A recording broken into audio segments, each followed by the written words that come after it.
प्रेम से मैया के हाथ से माखन खाते हैं और मैया यशोदा से कहते हैं, मैया तू चिंता मत कर, मैं जल्दी वापस लौट के आऊंगा। और लाला मैया को समझाकर आज मथुरा के लिए दोबारा से चल देते हैं। अब मथुरा में लाला को स्वागत बहुत प्रकार से किया जाता है, लेकिन लाला के साथ में ग्वाल बाल भी है। अब ग्वाल बाल बोले, कन्हैया एक बात बता लाला, यहाँ तो देखिए बड़ी सुंदर तैयारी है, हमारी बड़ी आवाज वगत करी जा रही है। अब ये बेचारे छोटे छोटे से ग्वाल बाल, ये छोटे से ग्वाल बाल क्या जाने कि ये आवागवतना है, ये हमारे प्राण बल्लभ को, हमारी जो शरीर की सांस है, हमारा लाला कन्हैया, उससे दूर करने की साजिश है, दिखावा है। तो कहते हैं कि हमारे पास तो कन्हैया देखियो, ये वस्त्र भी सही रंग के ना है। तो यह सभी एक कपड़े सिलने वाले के पास गए, उसने कपड़े देने से मना कर दिया। बोले एक धोबी के पास में गए, धोबी से वस्त्र मांगे, धोबी ने वस्त्र देने से मना कर दिया। मना किया वो तो ठीक था, लेकिन इन्हें कह दिया, अरे कहाँ तुम ग्वारे, तुम तो ग्वारिया हो मेरे, और मैं राजा का धोबी हूँ, तुम इन वस्त्रों के लायक नहीं हो। ग्वाल वालों ने जाके भगवान को बताया, लाला को बताया, लाला हमसे तो वह धोबी ने ऐसे ऐसे कह दिया। भगवान स्वयं गए और उससे कहा, धोबी यह वस्त्र हमें दे दो। उस धोबी ने वस्त्र देने से मना किया। भगवान ने एक जोरदार झापट मारा और उस धोबी का उस स्थान पर प्राण अंत हो गया। लाला ने कपड़े लिए और ग्वाल वालों ने कपड़े पहने, लेकिन ये कपड़े इनके साइज के नहीं है। ग्वाल वाल बोले, लाला कपड़ा तो ठीक है, लेकिन इनमें तो हम गायब हो गए। तो एक कपड़े सिलने वाले दर्जी के पास पहुंचे, दर्जी ने यह कपड़े इनके साइज के आकार के बना दिए। उसके बाद में मथुरा के मार्ग से लाला निकलता हुआ जा रहा है, सब भगवान के दर्शन कर रहे हैं। एक कुबड़ी है जिसकी कमर झुकी हुई है, यह चंदन का लेप लगाने रोजाना कहाँ जाती है, कंस के राजमहल में जाती है। भगवान ने देखा और भगवान ने इसे कहा, ए सुंदरी कहाँ जाती हो। तो ये कुबड़ी भगवान की तरफ देखती है और कहती है, तुम तो वही लाला हो, कृष्ण हो, जो वृंदावन से आए हो। तो लाला कहता है, हाँ सुंदरी। कुबड़ी कहती है, लाला क्यों मेरा मजाक उड़ावे, मैं कहाँ से तुम्हें सुंदरी दिखाई दे रही। तो भगवान कहते हैं कि हे सुंदरी, मुझे थोड़ा सा चंदन का लेप मेरे भी लगा दे। कहती है, तुम मेरे मजाक उड़ाते हो। लाला कहता है, नहीं मैं तुम्हारा मजाक नहीं उड़ाता, तुम सुंदरी हो। और भगवान अपनी कंध की उंगली जरा सी इस कुबड़ी के ठोड़ी के नीचे लगा के जरा सा ऊपर की तरफ करते हैं, यह बिल्कुल सही हो जाती है। तो यह भगवान के चरणों में गिर पड़ती है और भगवान को लेप लगाती है। बोले कृष्ण कन्हैया लाल की। इसके बाद में एक मंदिर के अंदर भगवान शिव का दिया हुआ धनुष रखा हुआ है, क्योंकि कहते हैं जब ये धनुष टूटेगा तो समझ लेना कि कंस का काल निकट आ गया। तो भगवान आज उस धनुष को भी तोड़ देते हैं। एक मस्ताना हाथी राजमहल में घुसने से पहले, राजभवन में घुसने से पहले कंस ने खड़ा किया हुआ है, जिसे मद्रा पलाई दी है। और किस लिए कि कृष्ण इस द्वार से आएंगे और इस हाथी को कृष्ण के ऊपर छोड़ देंगे। और इसको काफी मद्रा पलाई है। यह मस्ताना हाथी भगवान की तरफ दौड़ता है। भगवान इसकी हाथी के दोनों दांत बलदाऊ भी उखाड़ देते हैं और दोनों भाई दांतों को अपने कांधे रखकर कंस के जहाँ रंगमंच बनाया हुआ है उस स्थान पर प्रवेश करते हैं। अब भगवान के दर्शन सभी को कैसे हो रहे हैं, जो भगवान को अपना शत्रु मानते हैं उन्हें तो भगवान स्वयं काल रूप में दिखाई देते हैं, और जो भगवान को अपना मानते हैं उन्हें मित्र सखा रूप में भगवान दिखाई देते हैं, और जो भगवान को अपना भाई मानते हैं उन्हें भगवान कृष्ण कन्हैया लाल जी के रूप में दिखाई दे रहे हैं। कहते हैं जाकी रही भावना जैसी, प्रभु तेरी मूरत देखी वैसी। और यहाँ पर युद्ध होता है। पहले एक एक पहलवान भगवान से युद्ध करने आता है, लेकिन बाद में कंस भगवान के साथ कई कई पहलवानों को एक साथ भेज देता है। अब तो कृष्ण भगवान भी उतने ही बढ़ गए जितने पहलवान हैं, और भगवान सभी पहलवानों का वध कर देते हैं और अंत में जोर से छलांग लगाते हैं मंच के ऊपर। और सबसे ऊपर कौन बैठा हुआ है यहाँ पर? कंस। भगवान कंस के सामने जा पहुंचते हैं। कंस कहता है बचाओ बचाओ बचाओ। भगवान कंस के केस पकड़ लेते हैं और कंस को सिंहासन से नीचे खींच लेते हैं। कंस कहता है लाला छोड़ो, मुझ पे दया करो, मैं तुम्हारा मामा लगूं।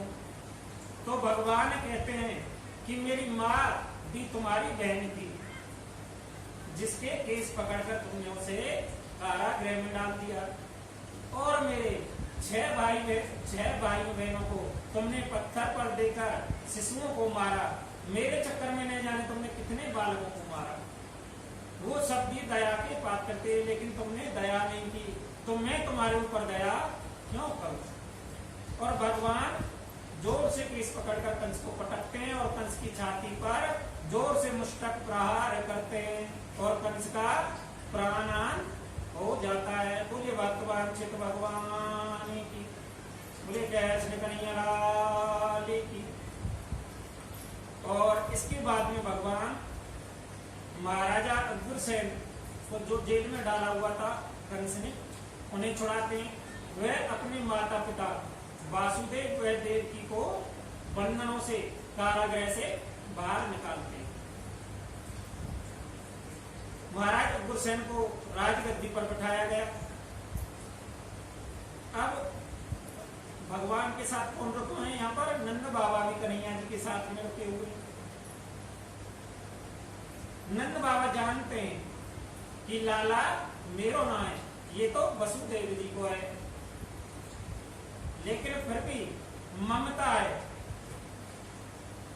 तो आज नंद बाबा वसुदेव जी के पास में जाते हैं और कहते हैं कि मैं अब चलूंगा। तो कन्हैया जी भी नंद बाबा से मिलने आते हैं और बाबा के आंचल भर लेते हैं, बाबा को अपने गले लगा लेते हैं और बाबा से कहते हैं बाबा तुम जा रहे हो, मैया से जाके क्यों कि मैं जल्दी लौट आऊंगा। जबकि भगवान जानते हैं कि मैं कभी नहीं लौटने वाला, लेकिन भगवान फिर भी कहते हैं कि मैया को जाके कहियो कि मैं जल्दी ही लौट आऊंगा। और नंद बाबा चले जाते हैं। कहते हैं भगवान को ऋषि संदीप के आश्रम में शिक्षा के लिए भेजा जाता है। भगवान यहाँ 64 दिन में 64 महाकलाओं में विद्वान हो जाते हैं, अल्प काल में सभी विद्याओं का ग्रहण कर लेते हैं। अच्छा, आप सबको एक बात बताऊं, भगवान ने जब से वृंदावन छोड़ा है, सबसे भगवान आज तक मथुरा में रहते हुए एक बार भी मुस्कुराए नहीं है, और ना ही भगवान ने माखन मिश्री खाई है। मैया देव की यूं तो तरह तरह के भोजन भगवान के लिए बनाती है, लेकिन भगवान कभी प्रसन्न नहीं दिखाई देते। तो आज मैया सोचती है कि लाला की जो पसंद को है आज मैं वही भोजन बनाऊंगी। तो मैया मालूम हुई कि माता यशोदा माखन वह मिश्री लाला को खिलाती थी। तो मैया ने सोचो आज मैं भी लाला के लिए माखन वह मिश्री निकालूंगी। तो मैया ने अपने हाथ से माखन वह मिश्री निकाली लाला को खिलाने के लिए।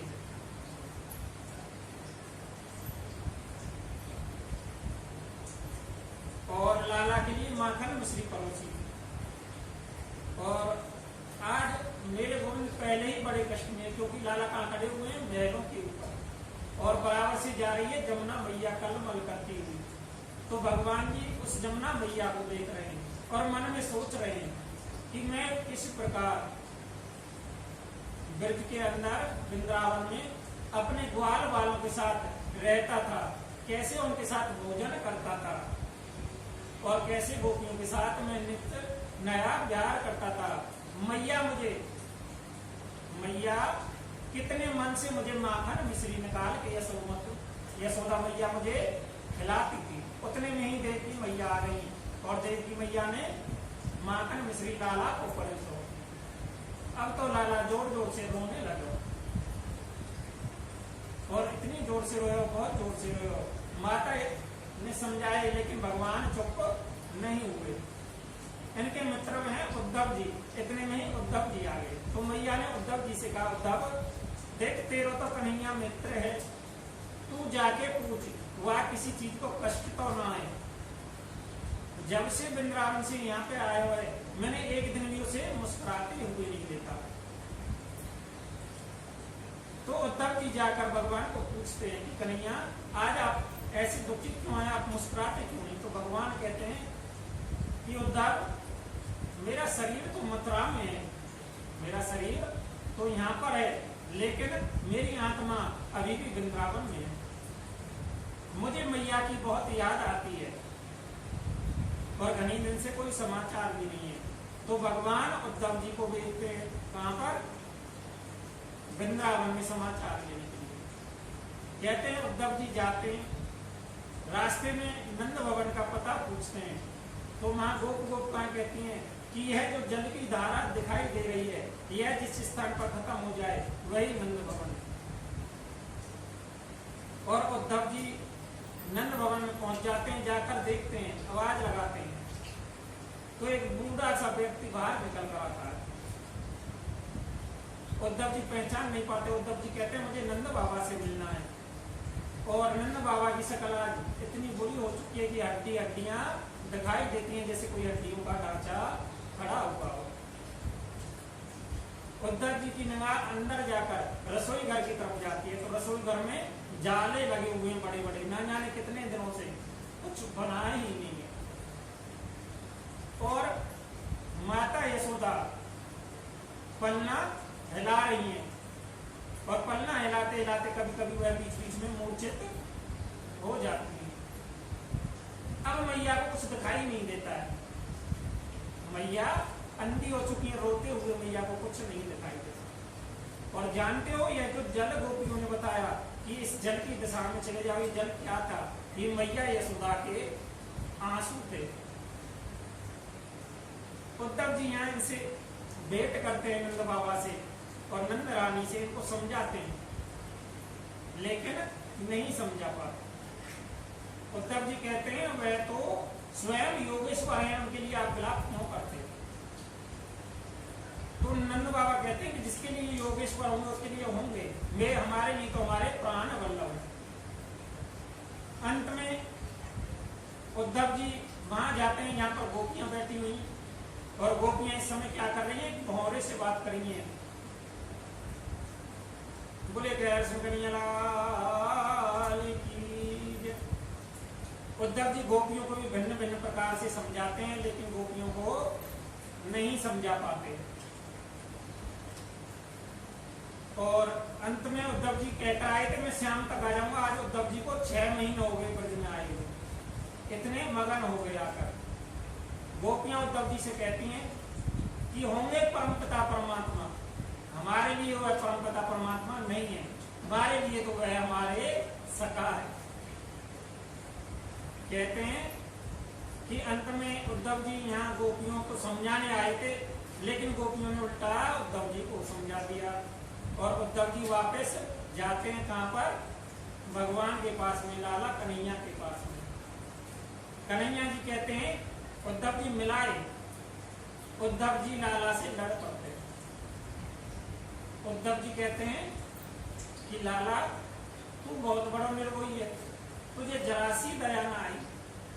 माँ माता तेरे लिए रोती रोती अंधी हो गई और गोपियां तेरी ब्रह में रात को सोती नहीं है, उन्होंने भोजन त्याग दिया। राधा रानी जी एक पल भी नहीं सोई है जब से तू आया है और तू एक बार भी उनसे मिलने नहीं गया। तो भगवान कहते हैं कि मैंने उद्धव तुझे इसीलिए भेजा था क्योंकि तू ज्ञान का ढिंढोरा पीट रहा था और जब तक भक्ति ना हो, ज्ञान बिन भक्ति के ज्ञान बेकार होता है। इसीलिए मैंने तुम्हें भेजा था, जिससे कि तुम्हारे अंदर भक्ति का प्रागट्य हो जाए। तो भगवान अपनी योग माया से दिखाते हैं।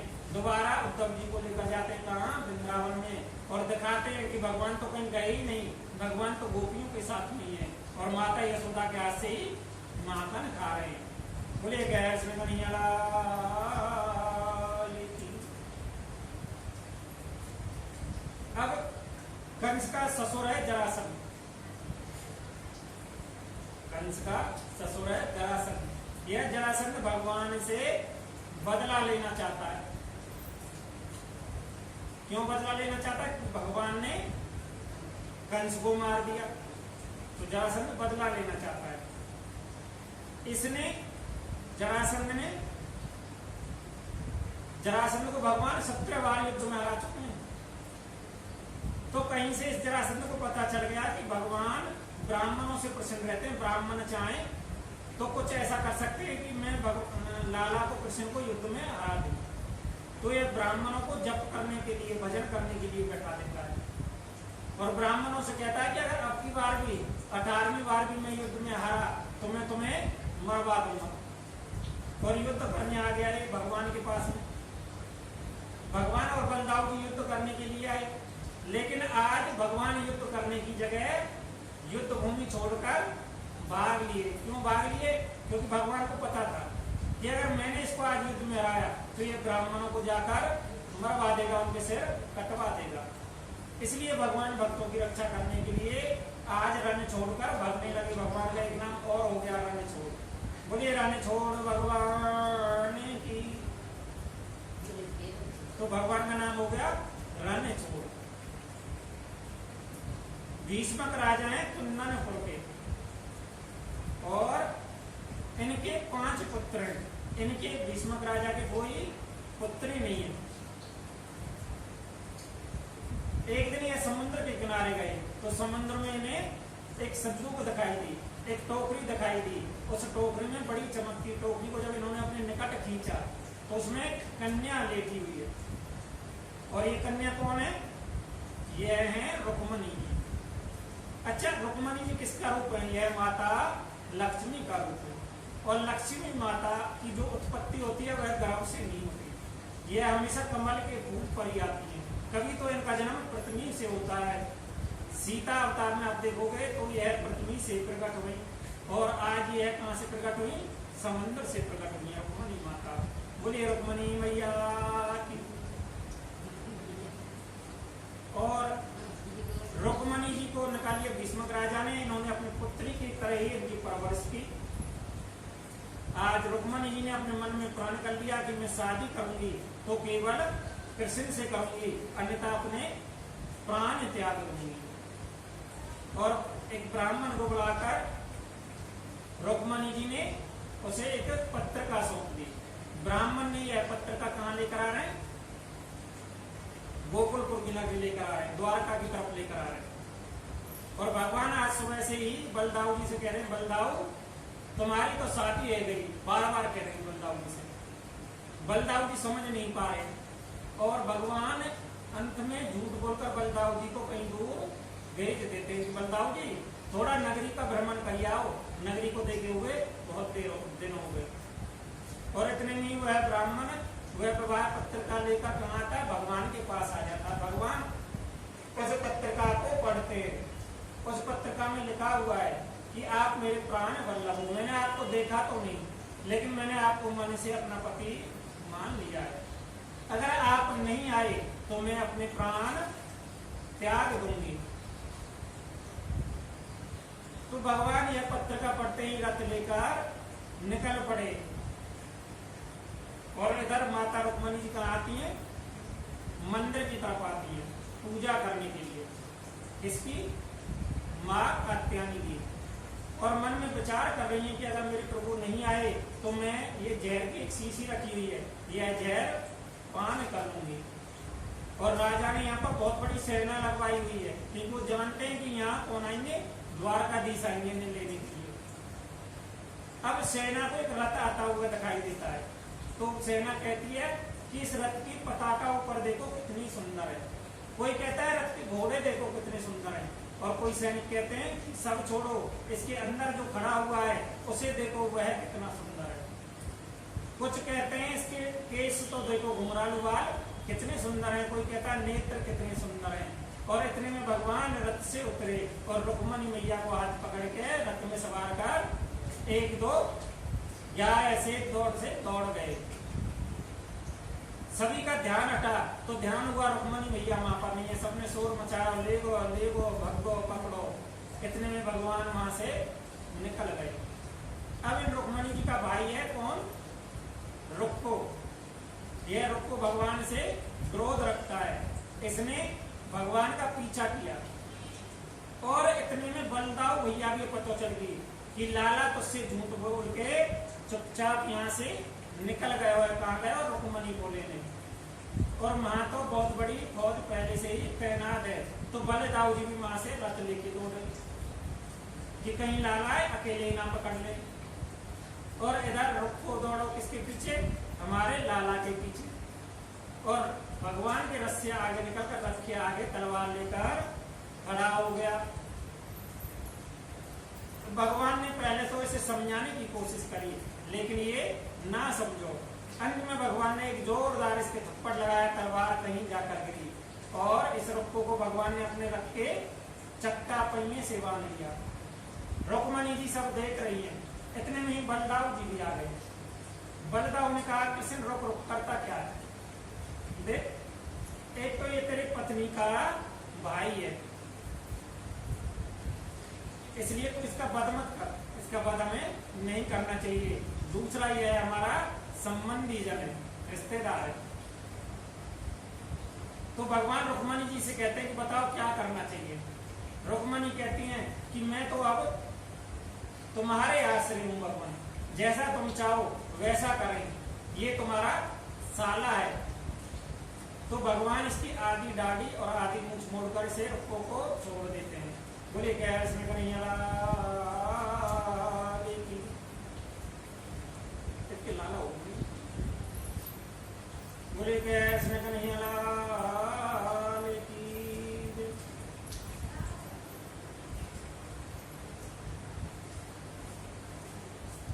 तो इस प्रकार भगवान ने रुक्मणी जी को बोला, बोले क्या इसमें कन्हैया की। आज कथा में वाणी को इसी स्थान पर विराम देंगे और कल सप्त दिवस की कथा, कहते सप्त दिवस की कथा जिसने सुनी उसने 7 दिवस की कथा सुनी, इतना फल मिलता है। बोले क्या इसमें कन्हैया